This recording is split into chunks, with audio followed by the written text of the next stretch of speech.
All good to go. So, hi everybody, thanks for joining in today. Want to introduce you all to Averil Kenny. Thank you so much for joining us, Averil.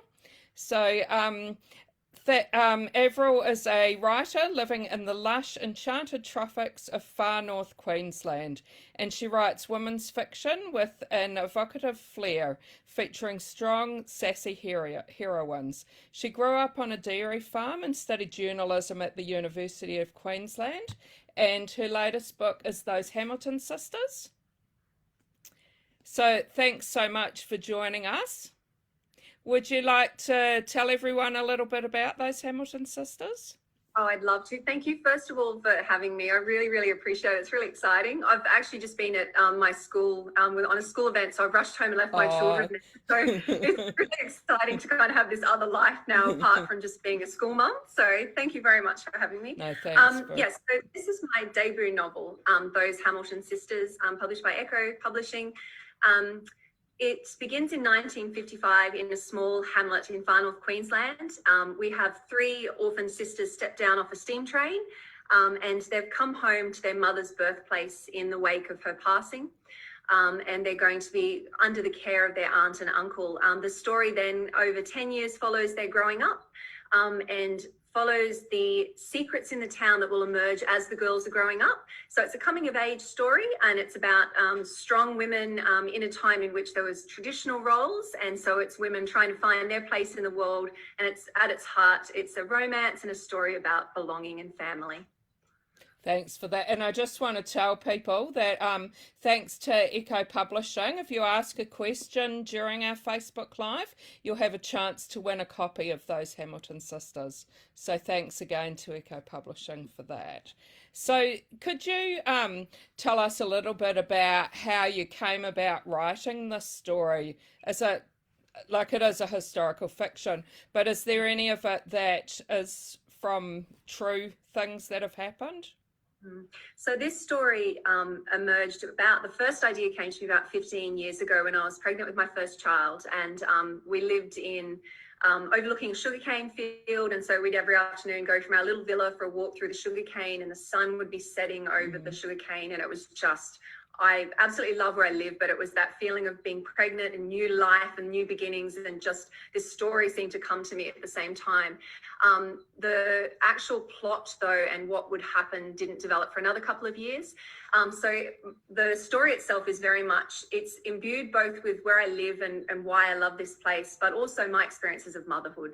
So obviously we start with young women, and I drew on my experiences as a young woman and also on far north Queensland here. So it's all the places I love in a fictional sense. So Noah Vale is the town in which they live, and it's a fictional town, but it's based on the valley where I live. So a lot of people who've read the book here in Cairns will say, I know where that was, and I know where that was, because I've drawn on places and fictionalized them. So yeah, it's richly imbued with all my experiences and everything I love. Yeah. And what year was it set on? 1955, the story begins, and then we finished it in about 1965. So it's 10 years. So what attracted you to that era? Well, first of all, I was writing a story probably set, about mid-70s. And the actual storyline didn't suit that era. It belonged in the 50s. So I was writing it more from my growing up in far north Queensland. And so then I took it back to the generation where my nana was having her children and all, my husband's grandparents. And then I was able to go back and look at what Cairns and the far north Queensland surrounds were like when my husband's family was growing up here, and what small towns were like when my parents were growing up. Yeah. And what sort of research did you do for the book? So obviously from the landscape point of view and living here, that's just, deep personal knowledge. My parents worked in the tourism industry, so I spent a lot of my childhood on the back of the tour bus with my dad driving, picking up on local history and stories and nature. So, I went from, first of all, knowing so much already about this area, but I had to go back and find out quite specific things, how cyclones, for example, how people knew there was a cyclone coming and what they did to prepare. So I went actually to the Cairns Historical Society for things like that. I looked at everything from mail order catalogs to magazines and newspaper articles, and tried to get, those little things that make it realistic, just the little touches. And the biggest thing for me, though, was talking to my in-laws and my parents, and also having memoirs and stories that were written by my grandparents and by my husband's auntie, and I was able to really draw on those kind of things. So, and the valley where I've set it, things like the CWA, for example. Well, my husband's nana was instrumental in the CWA opening here in Cairns, so I was able to draw on those memories from back then and so forth. And is there anything you found when you were doing your research that really surprised you? Just lots of little things, really. It was really, I love cyclones, and having grown up here, we get so excited. It's kind of a little bit like Christmas, which sounds terrible, but we get so excited. Actually, there was a cyclone in 92, I believe it was, that was coming right on Christmas, and we were more excited about the cyclone than the Christmas. We had all the Christmas presents in a garbage bag sitting there, not because we thought we'd have to flee. But so going back and looking, at how they prepared, and things like stay cables and nails on your roof, and you have to let the horses bolt because you couldn't, stuff like that I really loved. And just the way people handled it with such grit. They didn't have a Facebook storm chasers group to update them minute by minute. Yeah, and we've got quite a few people watching now, which is great, and some questions coming through.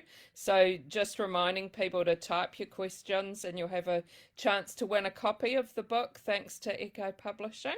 So Tony's wondering if you have sisters yourself. I do. I have one sister. I also have a brother, and so he says the joke's on him because my story's about three sisters, there's no brother. Yeah, I do. I have one sister. She's younger than me, so I drew on the experience of being an older sister with a much younger sister, and I always almost felt like a second mother growing up. But then we went through motherhood together, and so then it was more like sharing those experiences in a closer age. So yeah. And Anne's wondering how long it took you to write. So the idea first came to me 15 years ago. I started writing it when my third child was a newborn, and so that was 2009, and she was sitting on my chest and I was writing it by hand. I really just wrote it in bits and pieces, though. I had a lot of, postnatal anxiety and miscarriages and experiences like that would really throw me. And just then I went and had a fourth child, so it made it very hard, right? But I sort of sat down, really buckled down. When I turned 30, I went, I want to be published by my 40th birthday. So that was when I would write in more, more religious kind of format. Probably took me 7 years of proper writing. And then I had it out to my first beta readers in about 2017. Okay, yeah. And had you always thought you wanted to be a writer? Always, absolutely, always, yeah. Everything felt in my life that was the goal, and it was just getting me towards that. So everything I did at school and everything at uni, always. I was 5 when I first decided I was going to become a writer. I was sitting in the back seat, sitting back seat, family car. I'm going to be a writer. It's just, And did you have someone who really encouraged you? I just had a family that really loved literature. So, my earliest memories of being, I had this massive bookcase. We didn't have a TV growing up. I had this huge bookcase full of books in my room, and just my dad reading to me, and my nana loved books, and she introduced me to Anne of Green Gables at 12, and that was life-changing for me, things like that. So there was a lot of, my grandfather wrote his own memoirs, and we used to call it Grandpa's Black Book. And so I was always that, people wrote in the family, and he would write poetry, and so there was that kind of side of it. But my parents were very indulgent in letting me just scribble over everything, and lots of art materials. And yeah, nice. Patricia's wondering if you have any advice that you could give a budding historical fiction writer. Oh, yeah. I would say to start with the beating heart of the story first. Well, for me, I feel like there has to be this emotional resonance, and it has to be something really alive in the story, rather than maybe just go and try and tell a historical story. So I feel like it has to have that really emotional side to it, or it might be your characters, and you've got a character, you want to tell their story. And then obviously I would immerse yourself in the research. the little things, you know, talk to people if you can, watch YouTube videos of that era. You know, you can find, say, an ABC news broadcast from that time, and, you know, little things like that that give you that picture of the daily life. But yeah, I always just say start with that kernel of truth in the story. And did you do any courses or anything for writing? I did creative writing as a course at University of Queensland through journalism. That was only one semester though, and that was my favourite subject.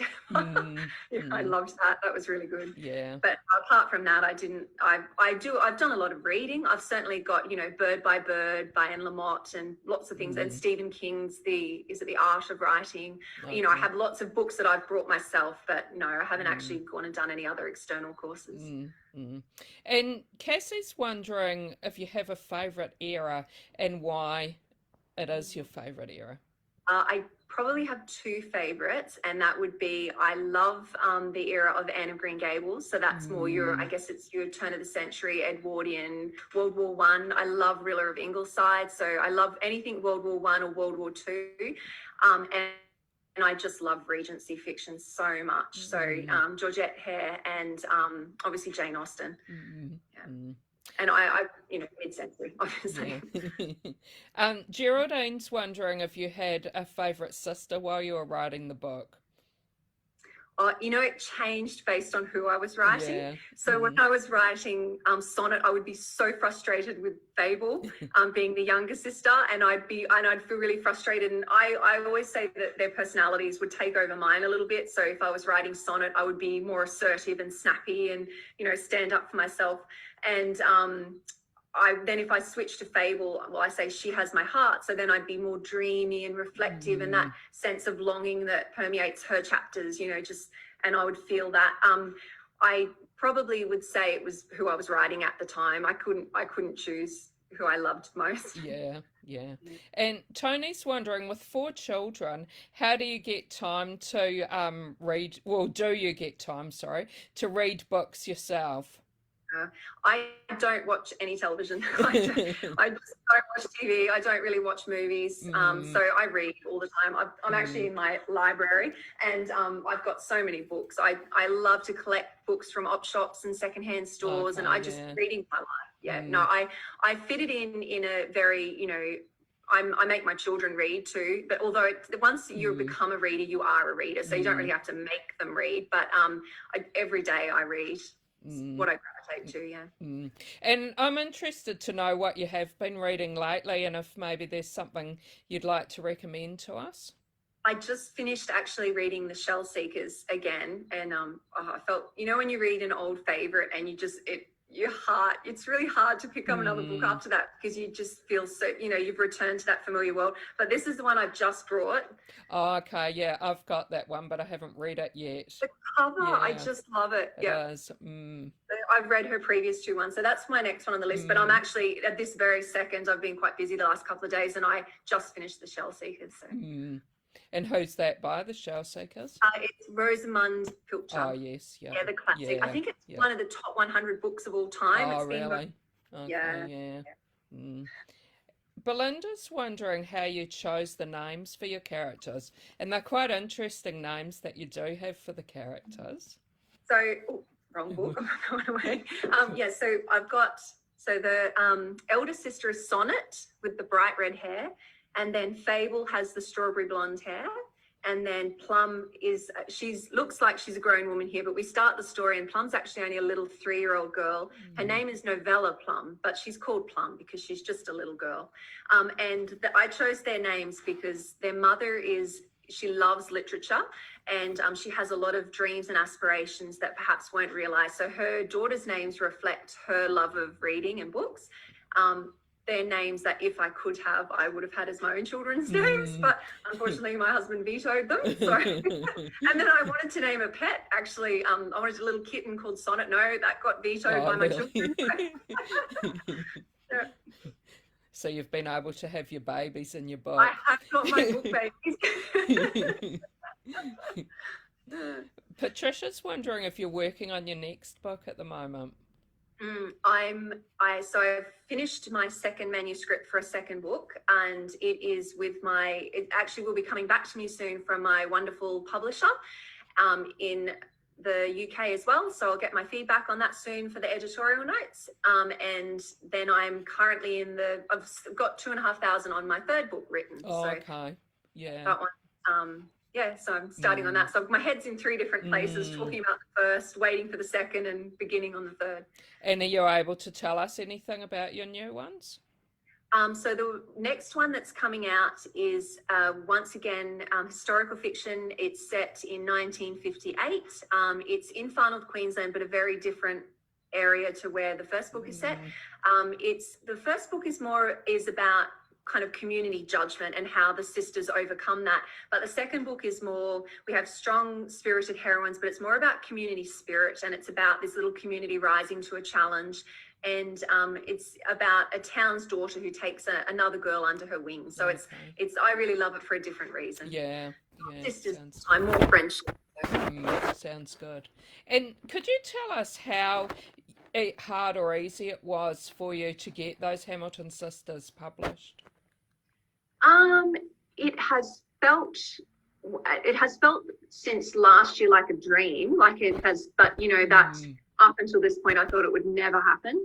I had, after beta readers, I'd tried a few slush files. There's a couple that you can send away to, and I hadn't heard anything back. They kind of disappear, and you don't get any editorial information back, or a publisher's viewpoint. So I really felt, well, maybe I'm not meant to be a writer. I always felt I was, but then I went through that really discouraging phase that all writers go through, where you feel that, okay, maybe what I think about myself is not true. But I actually was very fortunate to get an agent with Selwa Anthony. So she's an amazing agent with lots of experience. So once I was taken on board by Selwa, I got a publishing deal when that was the first time we went out to publishers. So that was amazing. But up until then, no, it felt really hard. I had never tried for an agent before, and everything felt for me very daunting, particularly being busy with kids. I just thought it was beyond me. But in terms of once I had an agent, I've been incredibly fortunate to have, been picked up by the beautiful Tegan Morrison at Echo. So yeah. Since then, it's just felt like surreal. Yeah. So when you first finished your book and till the time that you found someone who actually accepted it, how long did that actually take? So I think it was 2017. It was with beta readers. Yeah. So and then I believe it was about 18 months of I'd get the manuscript back. I had about 8 beta readers, and then I'd get it back and I'd refine it and send it out again. But it's a long, also when you send manuscripts in, it's, you might wait for 3 months and then you don't hear anything. You think, okay, well then that's obviously been rejected, or it's not up to scratch. So yeah, probably about 3 years until I actually got an agent. I had been preparing to self-publish, however. My manuscript was in a really nice shape because I'd actually gone to a freelance editor. I was going to self-publish myself, and I was doing all the little details, but I say little, it's a massive task, self-publishing. And so my manuscript was in a really good shape when it was actually picked up by an agent, because I'd had that freelance editing done first. Yeah. No, that's good. Anne's wondering when we could expect to see your next book to be released. Well, I'm hoping 2022. I couldn't tell you when. We have a title now, and I'll hopefully be getting back the editorial notes soon, but I can't give you a date yet. Hopefully next year, though. Yeah. And Patricia's wondering if you read your reviews. I don't know. No.